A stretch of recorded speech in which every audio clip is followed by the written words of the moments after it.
Hi, morning to all. So this is my uh, first video on how to do streaming analytics with Apache Kafka. So here have two consoles. One is for one will act as a producer, so it will just push the tweets which are collected from some hashtags to the Kafka server. So this is the producer and this will be the consumer. So whatever the it will just pull the data from the consumer, Kafka server, and then it will push into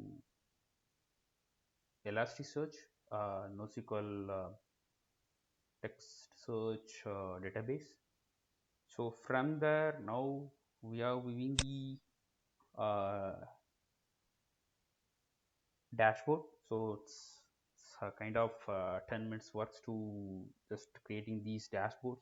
So I just create a dashboard like location wise trend, the top 10 tweeters, and how many tweet which has occurred. You can see how the real time, I'm not saying it's real time, it's near real time how it will work.